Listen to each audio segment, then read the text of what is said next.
Mama G's Apothecary is basically trying to do the same thing. We're trying to become the new household brand name that provides you with the same products that you normally buy with these same corporate brands, however, as a healthier alternative. Now, yes, once we hear healthy alternative, we automatically start thinking, but that means I have to go on a diet and change my life and this, that, and the other. Not necessarily. So what we're trying to do with the Mama G's Apothecary is educate our customers along with providing them with the products that they need. So not only do we provide natural and affordable pricing to the over-the-counter medicines that you will get, like usually, let's say, Prilosec or Zemprec, which is usually for gastrointestinal issues, we have a plant and herb that can pretty much knock that out of the box. So with Mama G's Apothecary, what we're trying to do is solve the problem that we have now currently in Harrisburg. We are currently right now in a pharmacy desert. All the Rite Aids, mostly in Harrisburg and central Pennsylvania, have been shutting down.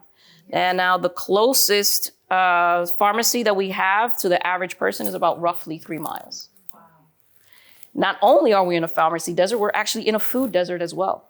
So these very same people that cannot get access to their pharmaceutical needs, they also cannot get food. They cannot get access to their food as well. So what does that end up happening to do, right? So when we start thinking of natural and alternative products, we start thinking, oh, well, if it's natural and organic, it's going to be expensive. So now that you're in the middle of a food and pharmacy desert, not only do you have to travel farther, which costs you more money, you also have to factor in the pricing of your medication, and then you also have to come back home. So that is the problem that we're currently trying to resolve. So we have the market opportunity right now. There is actually a vacuum for opening multiple locations. I'm not just the one brick and mortar store that we actually do want to start in Harrisburg, but we're trying to, with time, open up necessarily a whole chain if we can. So our solution is to have the brick and mortar store for more access. We have low herbal products from local wild crafting. So we actually do use the herbs and plants that are grown locally in all over Harrisburg. So there is no need for us to import from anywhere else. Most of the weeds that we have that are unaesthetically pleasing on our lawns or in our backyard that we hate to have to cut down, they're actually your medicine cabinet. So that's something that we're trying to educate folks. But on top of the solution that we're having, so one of the reasons why we're still maintaining our affordability is because we also have a subscription plan and a flat rate delivery fee for those that cannot visit the stores, usually which has ended up being the elderly or those that are living a lot farther from the store than they are. And then we also have in-person and online consultations. So we will have the store you can come into the store and get your consultation to see what it is. You tell us what ails you, we listen to you, but we also ask you questions, more so than what a doctor would ever ask you. And it may get a little embarrassing. However, it is for your benefit. But we also do that in person and online consultations. So our products that we provide are basically replacements for everything that you can find in a regular Rite Aid, everything that's over the counter. So we have tinctures, teas, salves, deodorant, toothpaste, basically everything that we consume on a daily basis that actually interferes with our skin, which is our largest organ on the body, one, and two, our first defense of an external environment. Now, most products that are sold in stores are heavily chemically laden that usually end up disrupting your hormones. And then when they accumulate into your lymphatic system, they can either turn into disease or even cancers. So what we're trying to do is eliminate all of that by providing these products. What sets us apart? We do have local sourcing. So we normally take all of the herbs that are grown here in Harrisburg, which are free. So we are using that medicine and we're just changing it. So the price point as well, based on corporate brands, while some corporate brands can be cheap, what you're paying for is unhealthy and also will affect you in the long run. So the cost, even though they may be cheap sometimes, is going to cost you a lot more in the long run. Personal care. So the personal care is basically we care about you. We learn who you are. We know your name. We know your family. We ask you about your family history. Because what we're not saying is that even if your family may have suffered from some sort of, let's say, diabetes or high blood pressure, we have been always led to believe that that is actually hereditary when scientifically it's not. What doctors are asking you is patterns. So your family shows you the historical pattern of what you may suffer from in the future if you don't change your livelihood. So we have a deep community tie. So I am the founder, of course, and I have, in case you were wondering, where I get my experience from. I do have 20 years in business, and also I'm a certified herbalist. And then I also consult regularly on a regular basis with herbalists, certified herbalists, business consultants, and healthcare collaborators. Most likely, usually, we work closely with licensed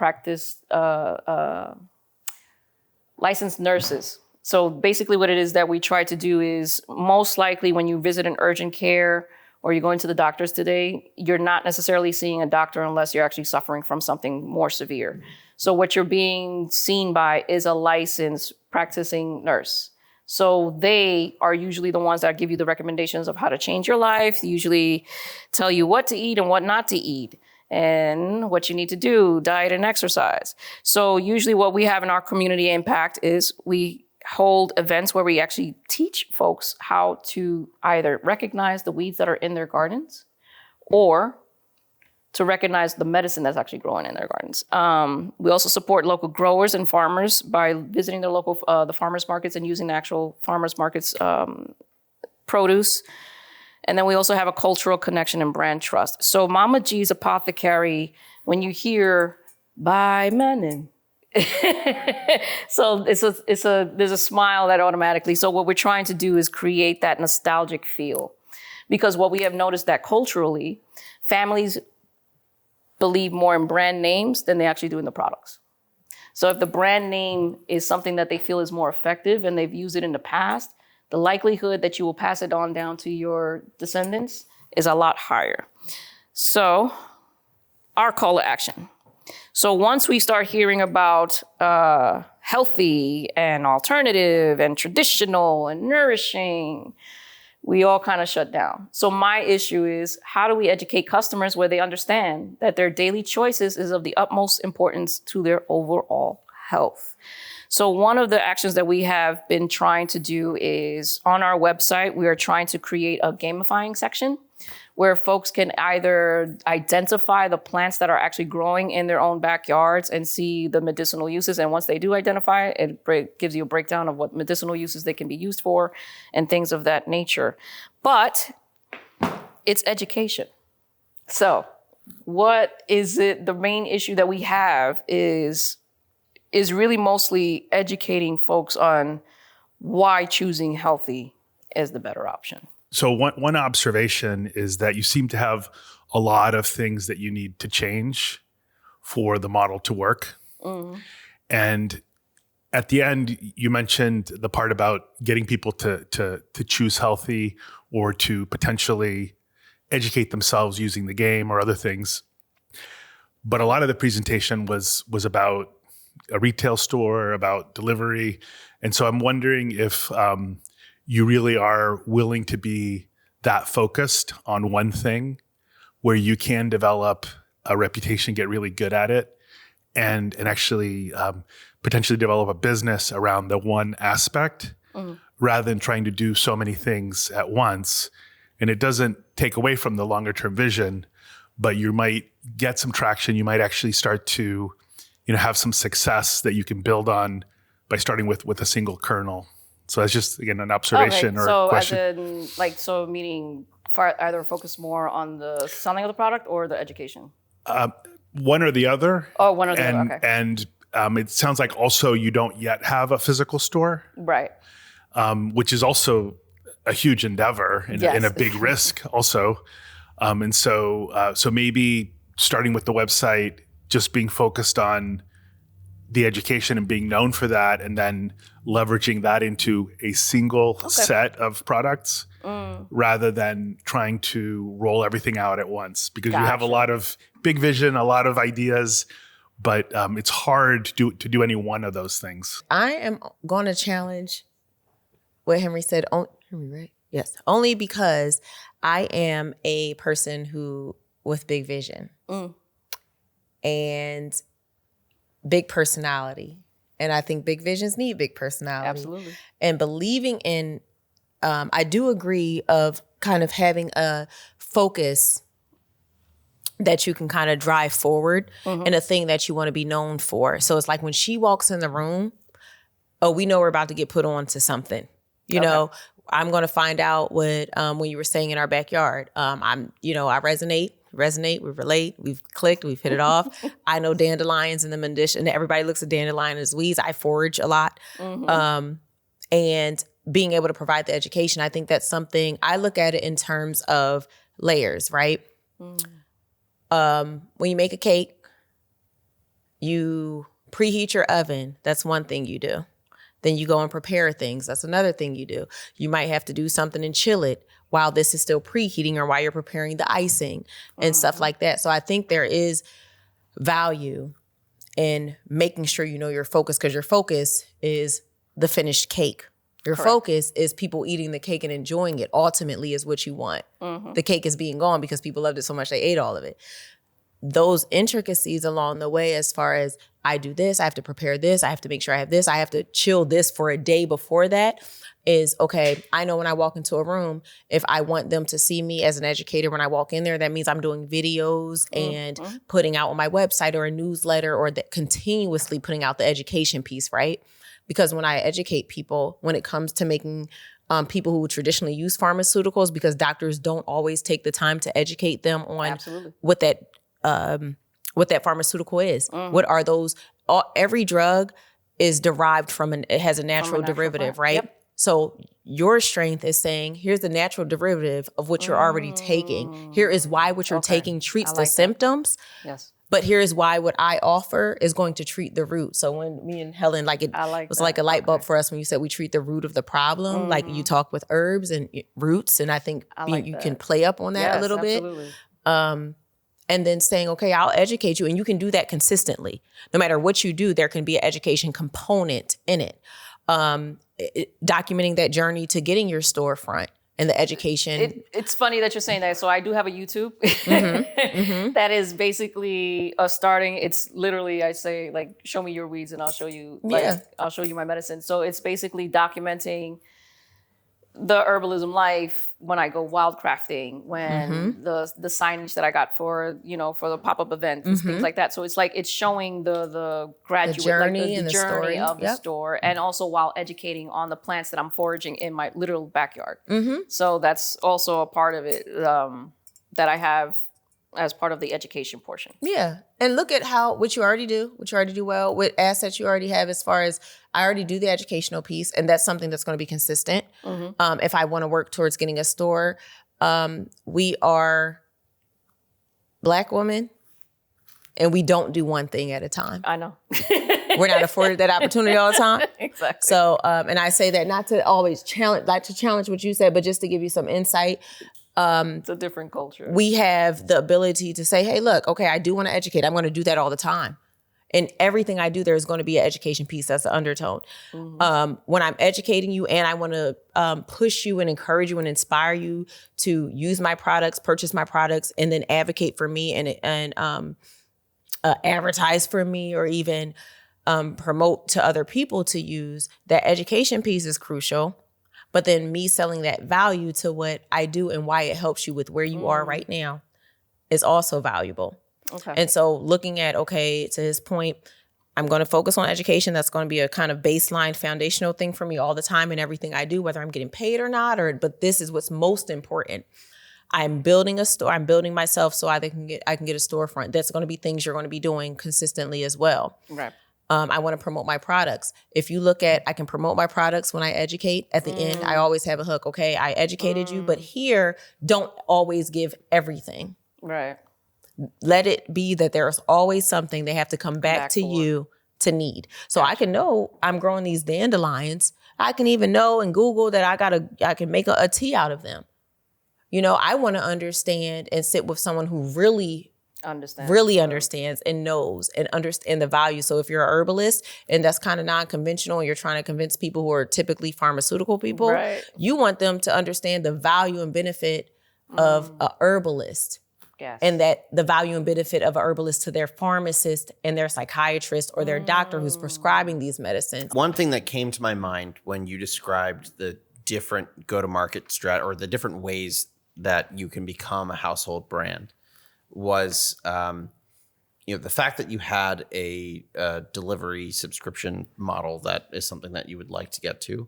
The fact that you don't have a brick and mortar right now, which can be very convenient when brick and mortars have challenges. Yes, I know. There's a company that I'm familiar with that started in York County a number of years ago and ended up moving to Lebanon.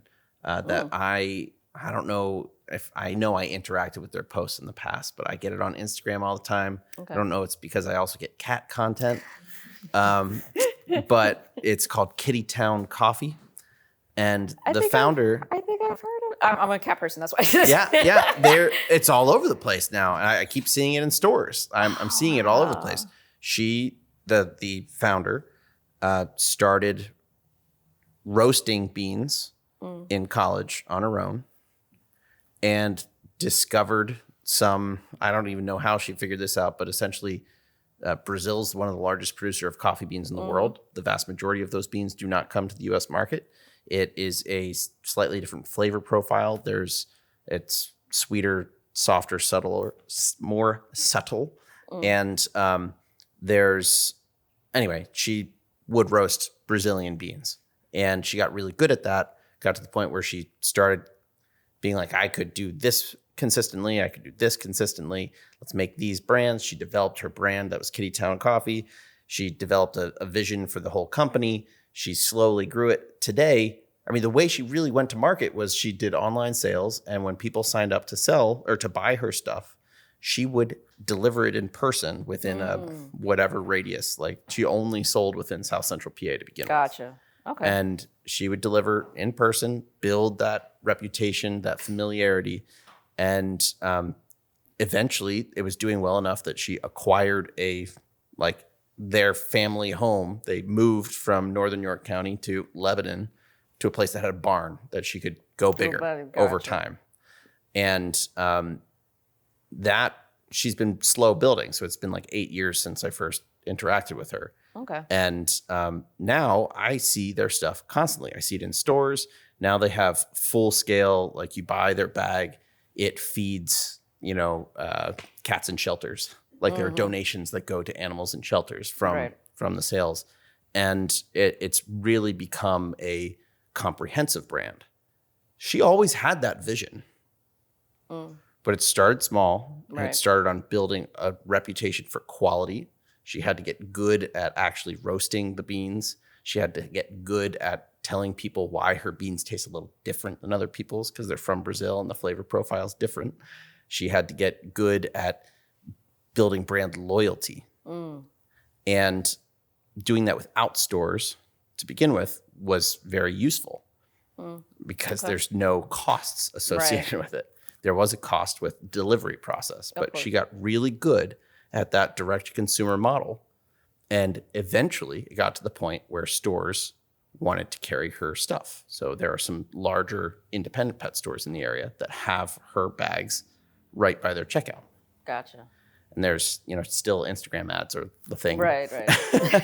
But that kind of thing feels like if you want to be a household name doing something different than what people are used to doing and be able to build a reputation for both quality and really helping the person, building that personal relationship that is the kind of thing that's generational. Gotcha. That you can pass on to your family. That's really what it is. Like, so we've done like mostly pop-up events and we do like go out to the local communities. So it's really what they're asking. It's just like, where's your store? Like, we want to go to your store. So it's mostly because it's a elderly crowd.